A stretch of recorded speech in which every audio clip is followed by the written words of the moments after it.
Hello,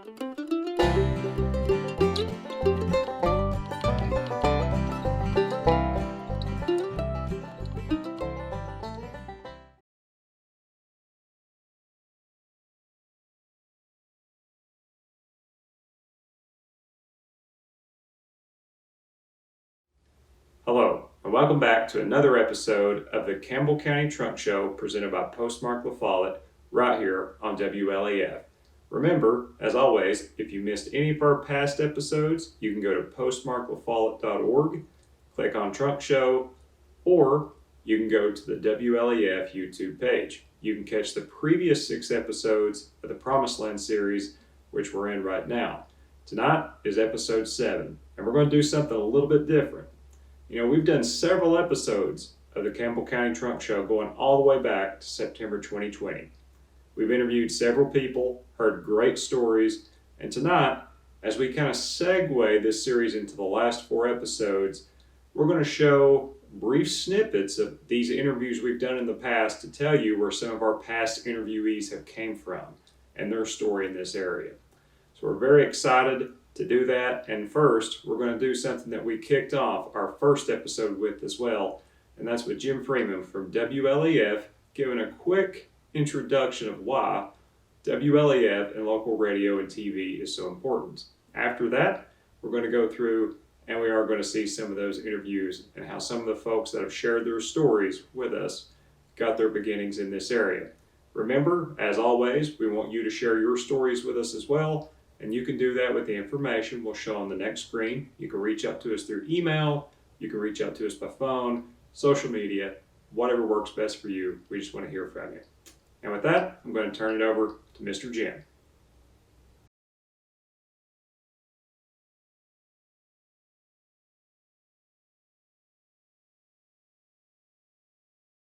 If Mayberry had a radio station, boy, your mind races real fast to images of Barney and Aunt Bee and Goober and the whole crew.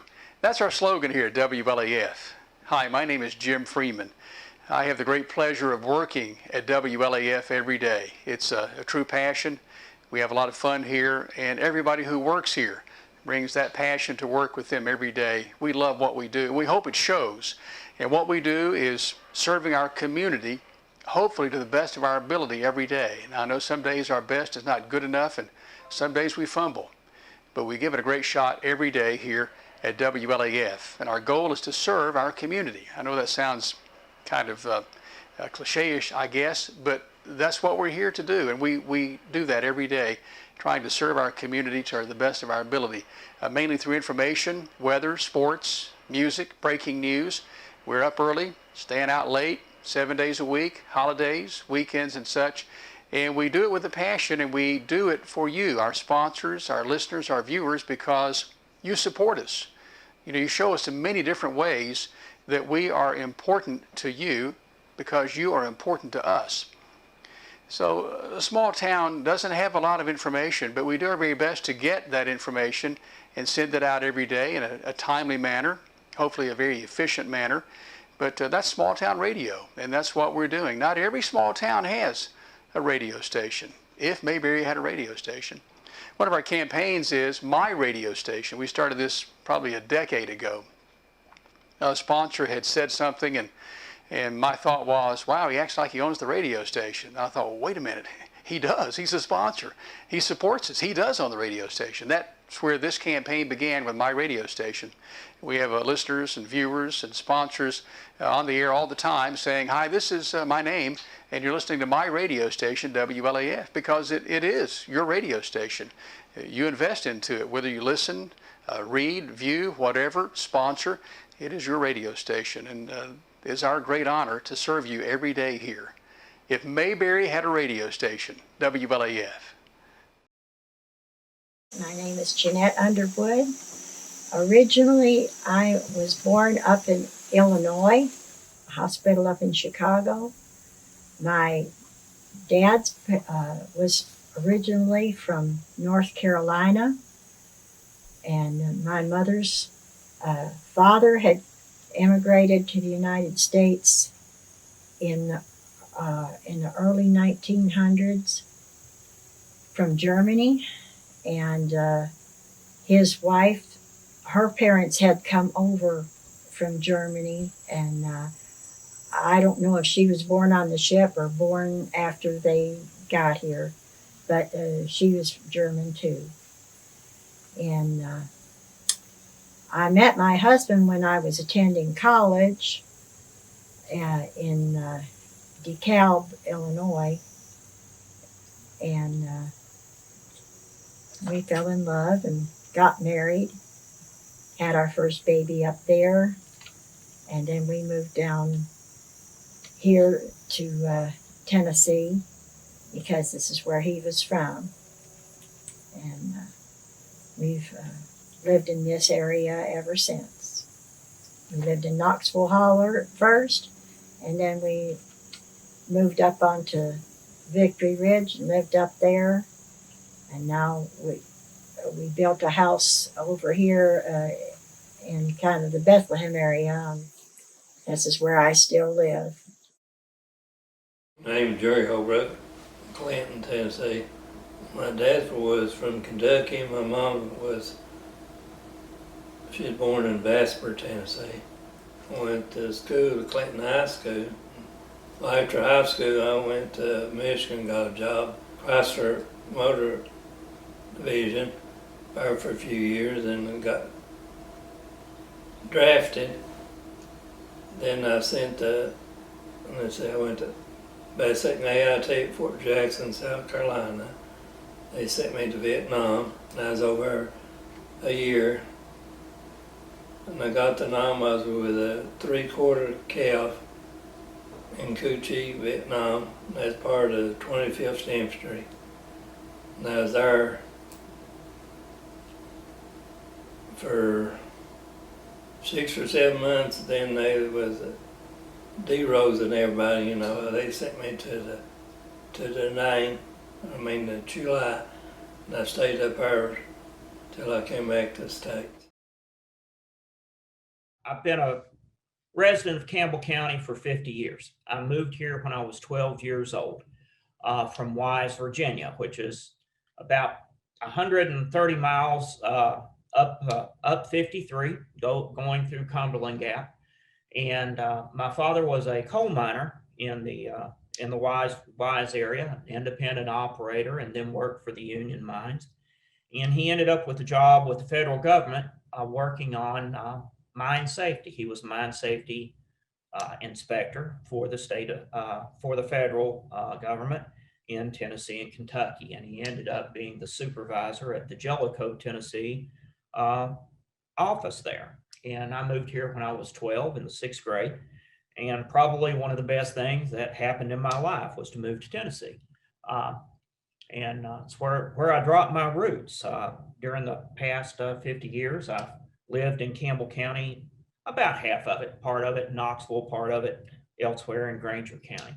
I attended Jacksboro Elementary at that time, and Jacksboro High School, and then Campbell County High School, and left and went to the University of Tennessee, got my degree in geology, and became a coal geologist for a period of time, working doing permits for surface mines and deep mines here in Campbell County, as well as throughout East Tennessee and Kentucky. I've been blessed in my life to be part of this community. I'm married here and was blessed in joining a wonderful family. And it's one of those things sometimes you don't realize what you have and how important it is until you don't have it. It's like the old saying that I was told, you never appreciate a good neighbor till you have a bad one. And sometimes you don't appreciate what home is until you move away from it and you get a chance to come back. So I'm looking forward to this. I count myself as one of the fortunate ones that I'm able to have that perspective. Well, I'm from right here in Lake City. I prefer Lake City to Rocky Top. I was born up in LaFollette, but raised and went to high school here in Lake City. And except for I went off to college, I've worked around here my entire life. I'm a geologist by trade. Got a degree in geology and worked as an environmental geologist for, an environmental organization for a number of years. And then just kind of tripped by accident into another profession because I also like to write, and ended up getting a job at one point as what I thought was going to be a temporary job as a newspaper reporter, and fell in love with it and spent the next 30 years of my life being a newspaper writer, editor of the LaFollette Press for a number of years. Worked for the old Campbell County News, the old Campbell County Times at one point when it was still in business. And, more recently I've been doing a little bit of work for the county. Originally, I'm from Ohio, and I found my way here via Florida, spending time down there for about 12 years, and then decided that I have seen everything I needed to see in Florida, including the heat and the humidity. And I have enjoyed Tennessee a little bit previously to this, when my Florida friend moved up here to Sparta. And I stayed with him and his wife for a while and got to enjoy the mountains immensely. Well, I like to say that I was born and raised in Campbell County, but technically I was born in Knoxville and arrived in Campbell County when I was 3 days old. But my parents were both from Campbell County, my grandparents, some of my great-grandparents, and further back than that. I'm not sure exactly how far back we go in Campbell County. So far that I've been able to trace, early 1800s. So I've been here, my family's been here about as long as possible. I've had a relative or an ancestor in public service in Campbell County since the Civil War, and had two great-grandfathers, I think, that fought in the Civil War from units in this area. Had a relative that was a postmaster. One was county commissioner. My father was circuit court clerk. I had an uncle that was county court clerk. Had another uncle that was probate court clerk, and I've been a judicial magistrate for 33 years, was an assistant DA for 6 years before that. But I've lived here. Never lived much more than 30 minutes away from Campbell County. Went to school at LMU up the valley, and then went to Knoxville and went to UT Law School, and then came back here. My son went to the same grade school I did, and the same junior high. High school was different. It closed the year I graduated, but I know Campbell County, and it's my home. Welcome back. We ended those interviews with Mr. Miller because he's been featured in several of our past episodes. Next, we're going to have a bit of a longer interview with him, to where he talks about what it was like growing up in Campbell County, but also how some of his family had went north, which we've seen in prior Promised Land episodes, and then how that kind of segues into his time here and some of the experiences he had as a young man in this area. Now, after that, we'll kind of wrap up the show, but for now, I'm going to turn it back over to Mr. Miller. The story of my grandparents, it was hard to find work, the work they could find. I know my grandfather worked on the railroad some and then worked in the mines, but he went north and got what you might think of as a less dangerous type of job, and stayed up there. They went up there primarily for the money. If they could have gotten good jobs and worked here, they would have stayed. But they had to pick up and abandon their culture and their homes and go where they could find work. So speaking of your grandparents, where exactly up north did they move to, and what kind of jobs did they get into up there? Well, my grandfather, as I said, he worked in the area in mining and worked on the railroad for a while. And the job he had on the railroad, evidently, the only picture I have of him working on the railroad showed him on the tracks. It looked like he was building or repairing tracks, and he was just a young fella, just gotten married. I guess he was maybe in his late teens. But when he went up north, I think he did a variety of jobs. I think he owned a restaurant for a while, but ultimately wound up working as a butcher and worked in a grocery store. And Campbell County's had this past of just people coming here and staying, and multicultural, I think, is a great way of saying it. And that's part of our foundation, of this county, is that we've had that amazing ability to attract people. And then once they've stayed integrated, we overcome them, and we build the communities that we have. And we see, like you're alluding to, we have a new community that's building now, and the beautiful recreation we have here in North Slate. We have 4 state parks here. 47% of the land in Campbell County is public land. And so many things to do here naturally. It's got this innate attraction that keeps people coming back, and so many reasons to stay. Oh, that's right. There was an old saying back in the day that if your ancestors could afford 1 tank of gas, they went to Dayton, Ohio, which is about how far you could go on 1 tank of gas. If they could afford 2, they went to Michigan. Well, all my ancestors went to Dayton, Ohio, so that sort of tells you how we fit into things. But it seems like there is a connection. Every summer you'll see Ohio license plates in the area that are almost as common as Tennessee plates, and that's because of that familial connection between Ohio and Tennessee and Michigan to some extent. Now, if you go over the mountain and go over like to Fentress County, those folks went to Indiana. So you'll see Indiana plates over there like you see Ohio plates over here. My father was from Coolidge, and he said if you went outside your community and dated a girl, he said that everything was fine until you took her home. But then when you left and went back to your area, they rocked you. Which the boys would hide behind trees and throw rocks at you all the way back to, in his case, Coolidge. That was just fun, nothing serious. Everybody just sort of seemed to, at least in our area, what I saw growing up, they just accepted everyone. There was just a spirit of unity, and people were just people, and I never heard anybody say anything except something good about everyone, in that regard. The ones they talked about in a bad way were people that committed crimes. They'd have something to say about those, or somebody that was considered lazy, or that sort of thing. But I never heard anything like that. Mr. Bailoff, that had the department store, his family came through Ellis Island and settled in LaFollette.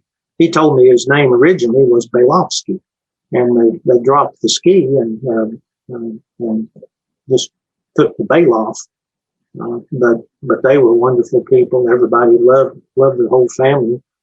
During the Depression, Mr. Bailoff's mother actually took soup to the East LaFollette School where Mr. Bailoff went to school, and fed them. She took a big pot of soup, and that was their lunch, because apparently the schools didn't provide lunch back then. So for some, I guess, years, the Bailoffs fed the students of East LaFollette and provided lunch for them, just out of their generosity. That's just the way they were. They'd help people that were poor. And if somebody needed a pair of shoes, they'd never turn them down. They were just wonderful, wonderful people. I remember going there as a child, and of course, knew Mr. Bailoff later in life.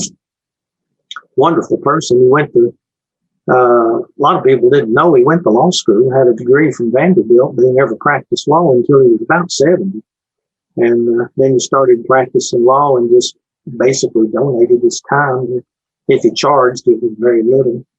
But he practiced law, I guess, until he was in his early 90s or mid 90s, I guess, when he passed away. So he helped an awful lot of people, and never asked for anything in return or expected it. But one of the most respected families in LaFollette. So, and it was a boom town. LaFollette was a wild place on North Tennessee Avenue back in the day. They had shootouts and saloons and everything. And then you also had the opera houses and the cultural areas. And It's just you take people from all over the world and shove them in a small area, and things happen. Mostly it was good, but there were some extravagant tales about things that went on in North Tennessee. I think they isolated the saloons and kept them all in that area of town. Mr. Bailoff told me that as a child, he was forbidden by his father to go in one of the restaurants on North Tennessee Avenue. It was a very popular restaurant, but he wasn't allowed to go in there. He could go to the walk-up window and get food, but he couldn't go in. And, he told me out of respect for his father, his father had been dead 30 years, I guess, and Mr. Bailoff was in his 70s before he eventually went in there just to see what it looked like. but it was, LaFollette was in some ways the same, but in some ways, very, very different, very vibrant. Of course, 25W through LaFollette was the interstate back in the early days. So we had an enormous amount of traffic. I can remember as a child, the traffic would be bumper to bumper, sometimes halfway to Jellicoe, on the old road. Just from the sheer volume on Saturdays, an awful lot of people came to town, did their business. You couldn't move when I was a kid on a Saturday. Be downtown, it was elbow to elbow and shoulder to shoulder, and every place was crowded, and so many good restaurants. Gosh, there must have been a dozen great places to eat when I was a kid. And they all had a trick. They had screen doors, and nobody had air conditioning back in those days. And if business was slow, they'd throw some onions on the grill. And then as soon as that onion smell started working its way out on the sidewalk, people would start coming in. And so that was, they kept onions anyway in a can. They're chopped up. And occasionally you'd be in there and the business was slow. You'd see them just take a handful and throw it on the grill. And before long, all the seats were filled and everybody was, getting a hamburger or whatever. I remember first pizza that I can ever remember, first pizza place in the LaFollette area that I remember was the old, we called it the bowling alley. It was an Italian fella named Benjamin Deli, and he had a restaurant down below Caravel that had gotten taken by the interstate. So they tore his restaurant down and they built the interstate there. It was called the Ridgewood. It's in the Ridgewood area, obviously. And so he moved it up to LaFollette and built a bowling alley and then put the Ridgewood restaurant into it. And he made homemade pizzas. And none of us had ever heard of a pizza when he started doing that. But he made great pizzas. And of course, back in those days, people didn't say pizza, they said pizza pie.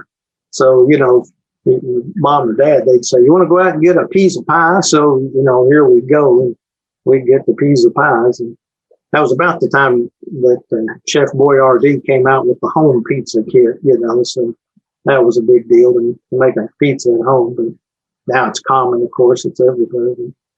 But and probably was everywhere, but Campbell County, we might have been the last place on earth to get pizza. I don't know, but that was the first pizza place I remember as a kid. Had a lot of wonderful drive-ins in the LaFollette area. The old Tennessee drive-in there, it's right where the main road splits off with Beach Street there, and there was a place called the Tennessee Drive-In. We used to have sock hops when I was a kid. That was before my time, but my sister was in high school, and sometimes mom would go down there and get something, and the kids would all park and eat, and then they would get in the middle, and they had a jukebox, and they'd have sock hops there at the Tennessee Drive-In. And, then we had another drive-in called the Snack Bar, which is gone now, but that was the first place that had roasted chicken I'd ever heard of. That was their big thing. They had a big sign, roasted chicken. But in small towns, I guess a small change makes a big wave, so new restaurant and new food, and everybody's excited by it. But LaFollette is a great place to grow up, great place to live. Lived here, like I said, all my life, still do. And it's not perfect. Every place has problems, but overall, I could live anywhere in the world. This is where I choose to live. So I think it's a wonderful place. It's beautiful. Now we've got the mountains, the lakes. If you want to do something outdoors, I can't think of a better place. I've hiked all over the Smokies, and to be honest with you, hiking the ridge from LaFollette to Jacksboro, I don't think the view from there, I don't think there's anything in the Smokies to beat it. I'm sitting up on Eagle Bluff, and it's just beautiful over. Going to Jellicoe, go up to McLeod's Mountain. There's nothing in the Smokies to rival the view from McLeod's Mountain up there. It's just fabulous. Norris Lake, and it's just wonderful. So, we attract a lot of tourists for good reason, but it's just it's changing. Society's evolving, but it's still home to me. I guess it always will be.